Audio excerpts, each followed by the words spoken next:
Okay, so sometimes diagnostic is way easier than it really should be, or what a lot of people think it can be. And even your regular shop can do this to themselves, or techs can do this to themselves.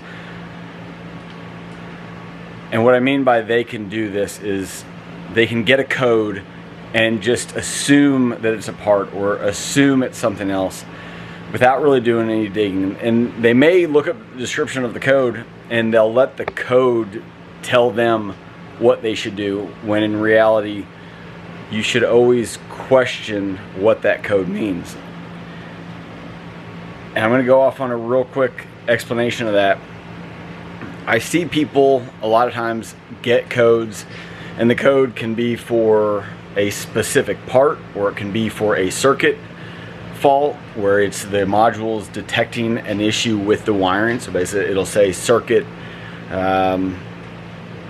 circuit open, circuit short to ground, circuit short to power, things like that, and they just automatically assume that that's the problem, when in reality you need to just take that code and go, okay, I've got a problem with this system. Don't take it as there's a wiring problem. You could have a open in the component for that system. You could have a short to ground in the component where there's electronics, or you could have wiring, and so you need to go through testing, but you also need to do visual inspection. That's huge.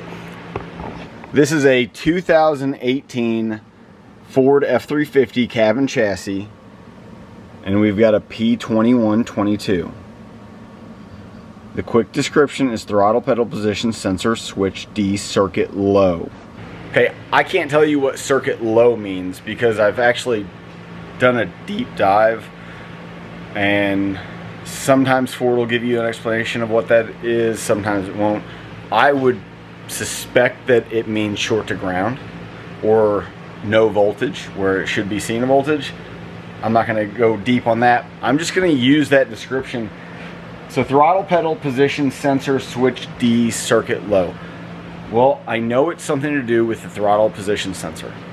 So I'm going to go and take a visual inspection of the throttle position sensor, or throttle itself, and the wiring close to it to see if we have any issues. Okay, here's the throttle pedal, obviously. Follow it up. We see our connector here and our wiring harness. Well, the first thing that jumps out at me, and not everybody's going to get this, Ford on their, from what I've seen over the years, they do not use this fabric type tubing cover or harness cover, whatever you want to call it. They will use typically, and that's not even Ford. I'm going to use this intake air temp, or this intercooler temp sensor. Ford likes to use this convolute tubing. You can see the ridges in it, and they like to wrap it with tape. That is a very common thing with Ford. You can see it down here. Extremely common. You can see it over here on the battery cable. This is aftermarket.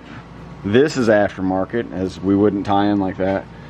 But then they also, Ford likes the fabric tape, but it will be wrapped tightly. You can see it over here on the harness. So I know that's not common, so let's see what's underneath it. If I can get it off now. Oh, a broken wire. Right there. So somehow this wire got cut and covered up. I don't know why. Ambulances always have tons of aftermarket wiring.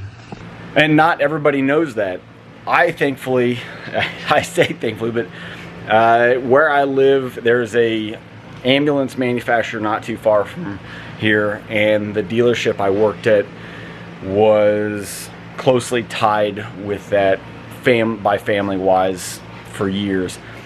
And so we were the go-to dealership anytime they had issues. Hell, I would even have to go out to the manufacturer to fix a problem that they created. That was always quite comical in my head, but I understand that, you know, when you're doing stuff sometimes and you don't understand what you're working on, you can cause problems. I do it to myself, but I have nobody to lean on.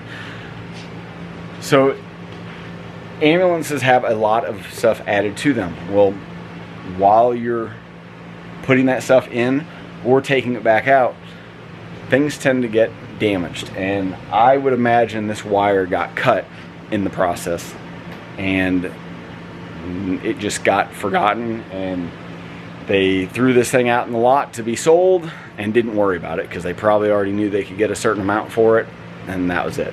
So I'm gonna fix that wire, clear the code, and see if that fault comes back. Okay, checked for codes, no fault codes detected. Now that I've fixed the wire,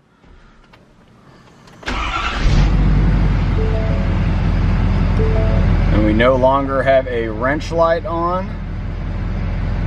The battery light's not on either. Sorry, the battery, let me shut this off.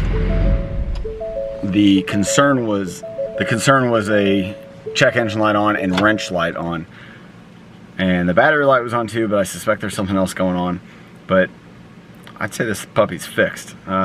Just really the only reason I'm making this video, because it's not interesting, but I'm trying to make a point out of it that people can make things much more difficult than they really are. You just have to stop and go, okay, what is this code telling us?